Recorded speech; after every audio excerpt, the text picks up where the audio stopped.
새침하게 흐린 품이 눈이 올 듯 하더니 눈은 아니오고 얼담한 비가 추적추적 내리는 날이었다. 이날이야말로 동소문 안에서 인력거꾼 노릇을 하는 김첨지에게는 오래간만에도 닥친 운수 좋은 날이었다.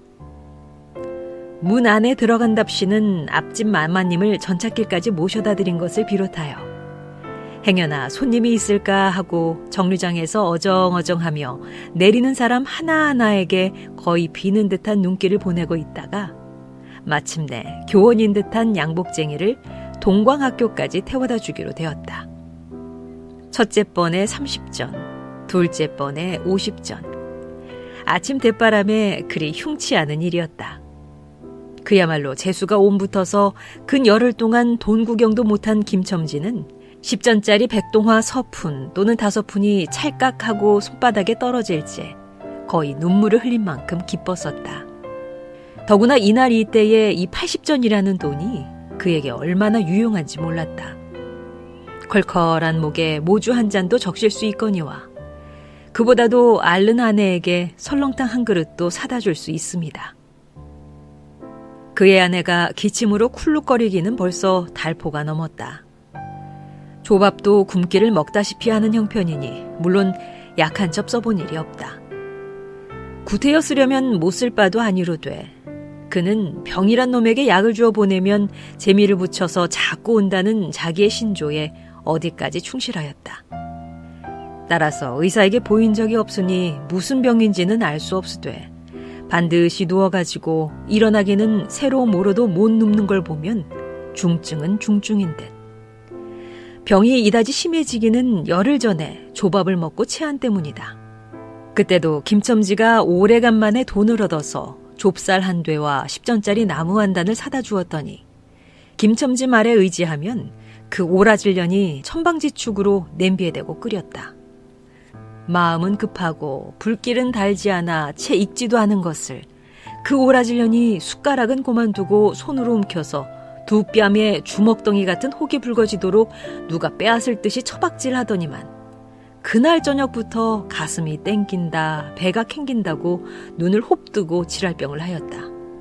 그때 김첨지는 여러와 같이 성을 내며 에이 오라질년 조롱복은 할 수가 없어.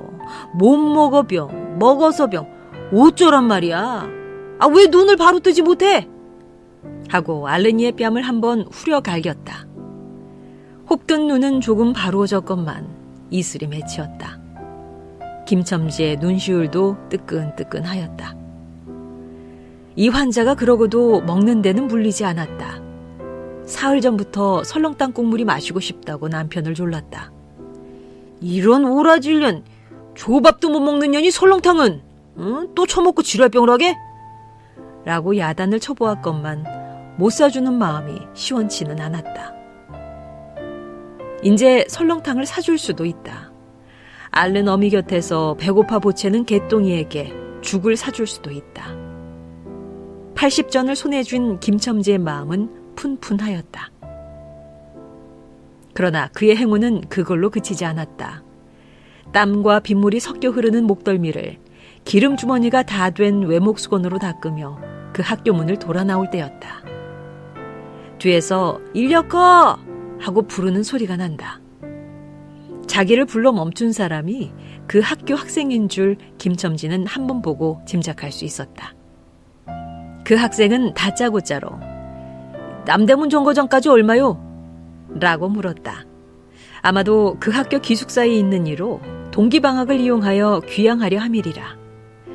오늘 가기로 작정은 하였건만 비는 오고 짐은 있고 해서 어찌할 줄 모르다가 마침 김첨지를 보고 뛰어나왔음이리라.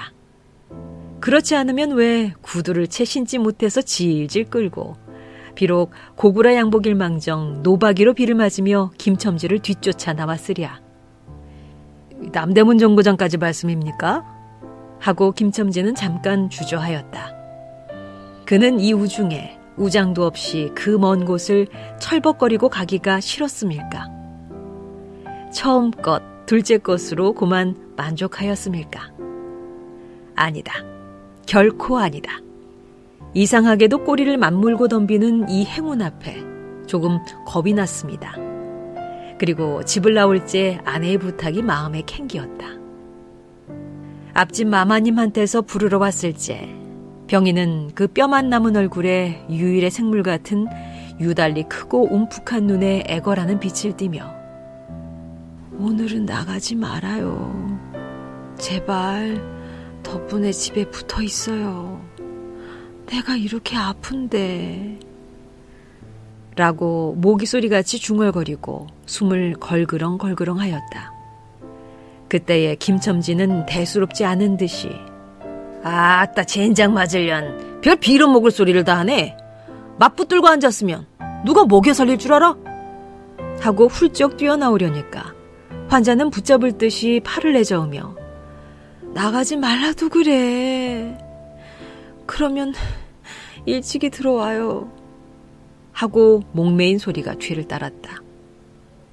정거장까지 가잔 말을 들은 순간에 경련적으로 떠는 손, 유달리 큼직한 눈, 울 듯한 아내의 얼굴이 김첨지의 눈앞에 어른어른하였다. 그래, 남대문 정거장까지 얼마란 말이오? 하고 학생은 초조한 듯이 인력거꾼의 얼굴을 바라보며 혼잣말같이 인천차가 11점에 있고 그 다음에는 새로 2점이든가? 라고 중얼거린다. 이런 50점만 줍쇼. 이 말이 저도 모를 사이에 불쑥 김첨지의 입에서 떨어졌다. 제 입으로 부르고도 스스로 그 엄청난 돈 액수에 놀랐다. 한꺼번에 이런 금액을 불러라도 본 지가 그 얼마만인가. 그러자 그 돈 벌 용기가 병자에 대한 염려를 사르고 말았다. 설마 오늘 내로 어떠랴 싶었다.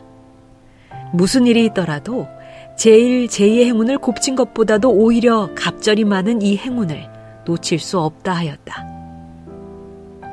이런 50조는 너무 과한데. 이런 말을 하며 학생은 고개를 기웃하였다. 아니오시다. 리수로 치면 여기서 거기가 10월이가 넘는답니다. 또 이런 진날은 좀 더 주셔야지요. 하고 빙글빙글 웃는 차구의 얼굴에는 숨길 수 없는 기쁨이 넘쳐 흘렀다. 그러면 달라는 대로 줄 터이니 빨리 가요. 관대한 어린 손님은 이런 말을 남기고 총총히 옷도 입고 짐도 챙기러 갈 데로 갔다. 그 학생을 태우고 나선 김첨지의 다리는 이상하게 거뿐하였다. 다름질을 한다는 이보다 거의 나는 듯하였다. 바퀴도 어떻게 속히 도는지 구른다는 이보다 마치 얼음을 지쳐 나가는 스케이트 모양으로 미끄러져 가는 듯하였다. 언 땅에 비가 내려 미끄럽기도 하였지만 이윽고 끄는 이의 다리는 무거워졌다. 자기 집 가까이 다다른 까닭이다. 새삼스러운 염려가 그의 가슴을 눌렀다. 오늘은 나가지 말아요. 내가 이렇게 아픈데. 이런 말이 잉잉 그의 귀에 울렸다. 그리고 병자의 움쑥 들어간 눈이 원망하는 듯이 자기를 노리는 듯하였다. 그러자 엉엉하고 우는 개똥이의 곡성을 들은 듯 싶다. 딸꾹딸꾹하고 숨 모으는 소리도 나는 듯 싶다. 왜 이리유? 기차 놓치겠구먼. 하고 탄이의 초조한 부르짖음이 간신히 그의 귀에 들어왔다. 언뜻 깨달으니 김첨지는 인력거를 쥔 채 길 한복판에 엉거주춤 멈춰있지 않은가.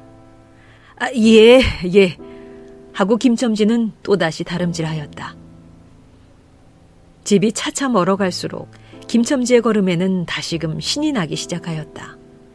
다리를 제게 놀려야만 쉴 새 없이 자기의 머리에 떠오르는 모든 근심과 걱정을 잊을 듯이 정거장까지 끌어다주고 그 깜짝 놀란 이런 50전을 정말 제 손에 쥐매 제 말 맞다나 심리나 되는 길을 비를 맞아가며 질퍽거리고 온 생각은 아니하고 거저나 얻은 듯이 고마웠다. 졸부나 된 듯이 기뻤다. 제 자식벌밖에 안 되는 어린 손님에게 몇 번 허리를 굽히며 안녕히 다녀옵시오 라고 깍듯이 재우쳤다. 그러나 빈 인력거를 털털거리며 이 우중에 돌아갈 일이 꿈밖이었다.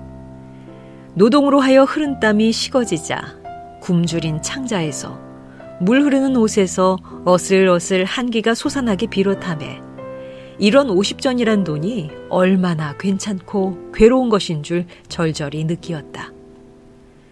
정거장을 떠나는 그의 발길은 힘 하나 없었다. 온몸이 옹송그려지며 당장 그 자리에 엎어져 못 일어날 것 같았다. 젠장 맞을 것. 이 비를 맞으며 빈 일거를 털털거리고 도라를 간담. 이런 빌어먹을 제 할미를 붙을 비가 왜 남의 상판을 딱딱 때려? 그는 몹시 화증을 내며 누구에게 반항이나 하는 듯이 개걸거렸다. 그럴 즈음에 그의 머리엔 또 새로운 광명이 비쳤나니 그것은 이러고 갈 게 아니라 이 근처를 빙빙 돌며 차 오기를 기다리면 또 손님을 태우게 될는지도 몰라란 생각이었다. 오늘 운수가 괴상하게도 좋으니까 그런 요행이 또 한 번 없으리라고 누가 보증하랴. 꼬리를 굴리는 행운이 꼭 자기를 기다리고 있다고 내기를 해도 좋을 만한 믿음을 얻게 되었다. 그렇다고 정거장 인력거꾼의 등살이 무서우니 정거장 앞에 섰을 수는 없었다. 그래 그는 이전에도 여러 번 해본 일이라 바로 정거장 앞 전차 정류장에서 조금 떨어지게 사람 다니는 길과 전차길 틈에 인력거를 세워놓고 자기는 그 근처를 빙빙 돌며 형세를 관망하기로 하였다. 얼마 만에 기차는 왔고 수십 명이나 되는 손이 정류장으로 쏟아져 나왔다. 그 중에서 손님을 물색하는 김첨지의 눈엔 양머리에 뒤축 높은 구두를 신고 망토까지 두른 기생 퇴물인 듯 난봉 여학생인 듯한 여편네의 모양이 눈에 띄었다. 그는 슬근슬근 그 여자의 곁으로 다가들었다. 아씨, 인력거 아니 타시랍시오? 그 여학생인지 뭔지가 한참은 매우 태가를 빼며 입술을 꼭 다문 채 김첨지를 거들떠보지도 않았다. 김첨지는 국어라는 거지나 무엇같이 연해연방 그의 기색을 살피며 아씨, 정거장 애들보담 아주 싸게 모셔다 드리겠습니다. 댁이 어디신가요? 하고 추근추근하게도 그 여자가 들고 있는 일본식 버들고리짝에 제 손을 대었다.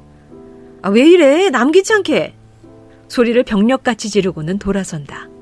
김첨지는 어랍시오 하고 물러섰다. 전차는 왔다. 김첨지는 원망스럽게 전차 타는 일을 노리고 있었다. 그러나 그의 예감은 틀리지 않았다. 전차가 빡빡하게 사람을 싣고 움직이기 시작하였을째 타고 남은 손 하나가 있었다. 굉장하게 큰 가방을 들고 있는 걸 보면 아마 붐비는 차 안에 짐이 크다 하여 차장에게 밀려 내려온 눈치였다. 김첨지는 대어섰다. 인력거를 타실랍시오? 한동안 값으로 승강이를 하다가 60전에 인사동까지 태워다 주기로 하였다. 인력거가 무거워짐에 그의 몸은 이상하게도 가벼워졌고 그리고 또 인력거가 가벼워지니 몸은 다시금 무거워졌건만 이번에는 마음조차 초조해온다. 집의 광경이 자꾸 눈앞에 어른거려 이제 요행을 바랄 여유도 없었다. 나무뜬거리나 무엇 같고 제것 같지도 않은 다리를 연해 꾸짖으며 갈팡질팡 뛰는 수밖에 없었다. 저놈의 인력거꾼이 저렇게 술이 취해가지고 이 진땅이 어찌가노 라고 길 가는 사람이 걱정을 하리만큼 그의 걸음은 황급하였다. 흐리고 비오는 하늘은 어둠침침하게 벌써 황혼에 가까운 듯하다. 창경원 앞까지 다다라서야 그는 턱에 닿은 숨을 돌리고 걸음도 늦추잡았다. 한 걸음 두 걸음 집이 가까워 갈수록 그의 마음조차 괴상하게 누그러웠다. 그런데 이 누그러움은 안심해서 오는 게 아니오. 자기를 덮친 무서운 불행을 빈틈없이 알게 될 때가 박두한 것을 두리는 마음에서 오는 것이다. 그는 불행에 다닥치기 전 시간을 얼마쯤이라도 늘리려고 버르적거렸다. 기적에 가까운 벌이를 하였다는 기쁨을 할 수 있으면 오래 지니고 싶었다. 그는 두리번 사면을 살피었다. 그 모양은 마치 자기 집, 곧 불행을 향하고 달아가는 제 다리를 제 힘으로는 도저히 어찌할 수 없으니 누구든지 나를 좀 잡아다고 구해다고 하는 듯하였다. 그럴 즈음에 마침 길가 선술집에서 그의 친구 치삼이가 나온다. 그의 우글우글 살찐 얼굴에 주홍이 덧는 듯 온 턱과 뺨에 시커멓게 구레나룻이 덮였거늘 노릇탱탱한 얼굴이 바짝 말라서 여기저기 고랑이 패이고 수염도 이때야 턱 밑에만 마치 솔잎송이를 거꾸로 붙여놓은 듯한 김첨지의 풍치하고는 기이한 대상을 짓고 있었다. 여보게 김첨지, 자네 문 안 들어갔다 오는 모양일세 그려. 돈 많이 벌었을 테니 한 잔 빨리게. 뚱뚱보는 말라깽이를 보던 맛에 부르짖었다. 그 목소리는 몸짓과 딴판으로 연하고 싹싹하였다. 김첨지는 이 친구를 만난 게 어떻게 반가운지 몰랐다. 자기를 살려준 은인이나 무엇같이 고맙기도 하였다. 자네는 벌써 한 잔 한 모양일세 그려. 자네도 오늘 재미가 좋아 보이? 하고 김첨지는 얼굴을 펴서 웃었다. 아따, 재미 안 좋다고 술 못 먹을랜가? 그런데 여보게, 자네 왼몸이 어째 물독에 빠진 새양쥐 같은가? 어서 이리 들어와 말리게. 선술집은 훈훈하고 뜨뜻하였다. 추어탕을 끓이는 솥뚜껑을 열 적마다 뭉게뭉게 떠오르는 흰 김. 석쇠에서 뻐지짓 구워지는 너비안이 구이며 제육이며 간이며 콩팥이며 북어며 빈대떡. 이 너저분하게 늘어놓인 안주 탁자에 김첨지는 갑자기 속이 쓰려서 견딜 수 없었다. 마음대로 할량이면 거기 있는 모든 먹음먹이를 모조리 깡그리 집어삼켜도 시원치 않았다. 하되 배고픈 이는 위선 분량 많은 빈대떡 2개를 쪼이기도 하고 추어탕을 한 그릇 청하였다. 줄인 창자는 음식 맛을 보더니 더욱 비어지며 자꾸 드리라 하였다. 순식간에 두부와 미꾸리 든 국 한 그릇을 그냥 물같이 들이키고 말았다. 셋째 그릇을 받아들었을 때 데우던 막걸리 곱빼기 2잔이 더웠다.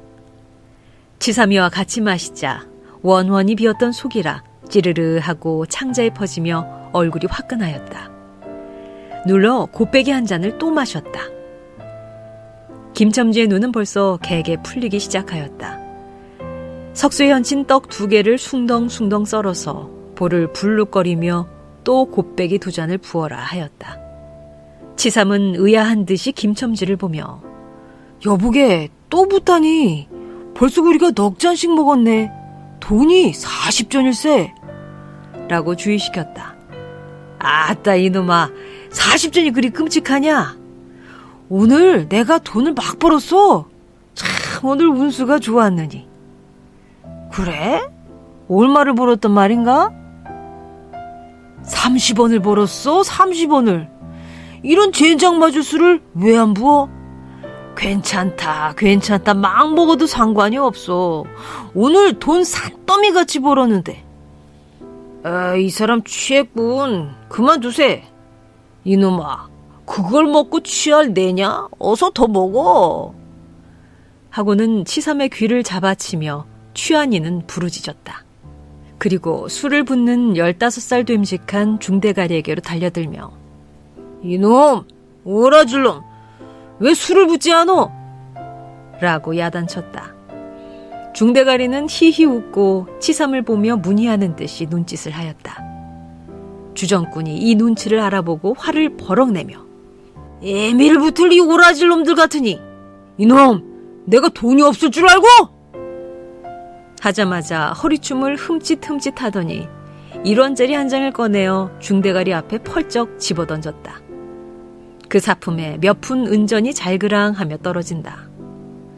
여보게, 돈 떨어졌네. 왜 돈을 막 끼웠나? 이런 말을 하며 일변 돈을 줍는다. 김첨지는 취한 중에도 돈의 거처를 살피는 듯이 눈을 크게 떠서 땅을 내려다보다가 불시에 제 하는 짓이 너무 더럽다는 듯이 고개를 소스라치자 더욱 성을 내며 봐라, 이 더러운 놈들아, 내가 돈이 없나? 다리 뼈다구를 꺾어놓을 놈들 같으니. 하고 치삼이 주워주는 돈을 받아 이 왼수의 돈, 이 육실을 할 돈 하면서 풀매질을 친다. 벽에 맞아 떨어진 돈은 다시 술 끓이는 양푼에 떨어지며 정당한 매를 맞는다는 듯이 쨍 하고 울었다. 곱빼기 2잔은 또 부어질 겨를도 없이 말려가고 말았다. 김첨지는 입술과 수염에 붙은 술을 빨아들이고 나서 매우 만족한 듯이 그 솔잎송이 수염을 쓰다듬으며 또 부어! 라고 외쳤다. 또 한 잔 먹고 나서 김첨지는 치삼의 어깨를 치며 문득 껄껄 웃는다. 그 웃음소리가 어떻게 컸든지 술집에 있는 이의 눈은 모두 김첨지에게로 몰렸다. 웃는 이는 더욱 웃으며 여보게 치삼이 내가 우스운 이야기 하나 할까? 오늘 손을 태우고 정거장에 가지 않았겠나? 그래서 갔다가 그저 오기가 안 됐대 그려. 그래 전차 정류장에서 얼음얼음하며 손님 하나를 태울 궁리를 하지 않았나. 거기 마침 만화님이신지 여학생이신지 망토를 잡수시고 비를 맞고 서 있겠지? 슬근슬근 가까이 가서 인력껏 하시랍쇼 하고 손가방을 받으리 하니까 내 손을 탁 부리치고 확 돌아서더니만 왜 남을 이렇게 귀찮게 굴어? 그 소리야말로 꾀꼬리 소리지. 김첨지는 교묘하게도 정말 꾀꼬리 같은 소리를 내었다. 모든 사람은 일시에 웃었다. 빌어먹을 깍쟁이 같은 년 누가 저를 어쩌나? 왜 남을 귀찮게 굴어? 아이고 소리가 처신도 없지. 웃음소리들은 높아졌다. 그러나 그 웃음소리들이 사라져지기 전에 김첨지는 훌쩍훌쩍 울기 시작하였다. 치삼은 어이없이 주정뱅이를 바라보며 금방 웃고 지랄을 하더니 우는 건 또 무슨 일인가? 김첨지는 연해 코를 들이마시며 우리 마누라가 죽었다네. 뭐? 마누라가 죽다니 언제? 이놈아 언제는 오늘이지. 이 애기 미친놈 거짓말 말어. 거짓말은 왜? 참말로 죽었어. 참말로. 마누라 시체를 집에 뻗을쳐놓고 내가 술을 먹다니. 내가 죽일 놈이야. 죽일 놈이야. 하고 김첨지는 엉엉 소리를 내어온다. 치삼은 흥이 조금 깨어지는 얼굴로 뭔 이 사람이 참말을 하나 거짓말을 하나. 그러면 집으로 가세. 가. 하고 우는 이의 팔을 잡아당겼다. 치삼이 끄는 손을 뿌리치더니 김첨지는 눈물이 글썽글썽한 눈으로 싱그레 웃는다. 죽기는 누가 죽어? 하고 득이가 양양. 죽기는 왜 죽어? 생때같이 사람만 있단다. 그 오라질년이 밥을 죽이지. 이제 나한테 속았다? 하고 어린애 모양으로 손뼉을 치며 웃는다. 이 사람이 정말 미쳤단 말인가? 나도 아주머니가 앓는단 말은 들었는데 안 죽었어. 안 죽었대도 그래. 김첨지는 화증을 내며 확신 있게 소리를 질렀으되 그 소리엔 안 죽은 것을 믿으려고 애쓰는 가락이 있었다. 기어이 일원어치를 채워서 곱빼기 한 잔씩 더 먹고 나왔다. 구준비는 의연히 추적추적 내린다. 김첨지는 취중에도 설렁탕을 사가지고 집에 다다랐다. 집이라 해도 물론 셋집이요. 또 집 전체를 세든 게 아니라 안과 뚝 떨어진 행랑방 한 칸을 빌려든 것인데 물을 길어대고 한 달에 1원씩 내는 터이다. 만일 김첨지가 주기를 떼지 않았던들 한 발을 대문에 들여놓았을째 그곳을 지배하는 무시무시한 정적, 폭풍우가 지나간 뒤에 바다 같은 정적에 다리가 떨렸으리라. 쿨룩거리는 기침소리도 들을 수 없다. 그르렁거리는 숨소리조차 들을 수 없다. 다만 이 무덤 같은 침묵을 깨뜨린다는 이보다 한층 더 침묵을 깊게 하고 불길하게 하는 빡빡하는 그윽한 소리, 어린애의 젖바는 소리가 날 뿐이다. 만일 청각이 예민한 이 같으면 그 빡빡 소리는 빨따름이요 꿀떡꿀떡하고 젖 넘어가는 소리가 없으니 빈 젖을 빤다는 것도 짐작할는지 모르리라. 혹은 김첨지도 이 불길한 침묵을 짐작했는지도 모른다. 그렇지 않으면 대문에 들어서자마자 전에 없이 이 난장 맞을 년! 남편이 들어오는데 나와보지도 않아! 이 오라질 년! 이라고 고함을 친 게 수상하다. 이 고함이야말로 제 몸을 엄습해오는 무시무시한 증을 쫓아버리려는 허장성세인 까닭이다. 하여간 김첨지는 방문을 왈칵 열었다. 구역을 나게 하는 축이, 떨어진 사짜리 밑에서 나오는 먼지내, 빨지 않은 기저귀에서 나는 똥내와 오줌내, 가지각색 때가 켜켜이 앉은 옷내, 병인의 땀 썩은 내가 섞인 축이가 무딘 김첨지의 코를 찔렀다. 방 안에 들어서며 설렁탕을 한 구석에 놓을 사이도 없이 주정꾼은 목청을 있는 대로 다 내어 호통을 쳤다. 이런 오라지면 주야장천 누워만 있으면 제일이야. 남편이 와도 일어나지를 못해. 라는 소리와 함께 발길로 누은이의 다리를 몹시 찼다. 그러나 발길에 채이는 건 사람의 살이 아니고 나무 등걸과 같은 느낌이 있었다. 이때에 빽빽 소리가 응아 소리로 변하였다. 개똥이가 물었던 젖을 빼어놓고 운다. 운데도 온 얼굴을 찡그러 붙여서 운다는 표정을 할 뿐이다. 응아 소리도 입에서 나는 게 아니고 마치 뱃속에서 나는 듯 하였다. 울다가 울다가 목도 잠겼고 또 울 기운조차 시진한 것 같다. 발로 차도 그 보람이 없는 걸 보자 남편은 아내의 머리맡으로 달려들어 그야말로 까치집 같은 환자의 머리를 꺼들어 흔들며 이년아, 말을 해, 말을. 입이 붙었어, 이 오라질년. 이것 봐, 아무 말이 없네. 이년아, 죽었단 말이냐? 왜 말이 없어? 또 대답이 없네. 정말 죽었나 보이? 이러다가 누은이의 흰 창을 덮은 위로 짙은 눈을 알아보자마자 이 눈깔, 왜 나를 바라보지 못하고 천장만 보느냐? 하는 말끝엔 목이 맸다. 그러자 산 사람의 눈에서 떨어진 달개 똥 같은 눈물이 주군이의 뻣뻣한 얼굴을 어룽어룽 적시었다. 문득 김첨지는 미친 듯이 제 얼굴을 주군이의 얼굴에 한 대 비벼대며 중얼거렸다. 설렁탕을 사다 놓았는데 왜 먹지를 못하니? 왜 먹지를 못하니? 괴상하게도 오늘은 운수가 좋더니만.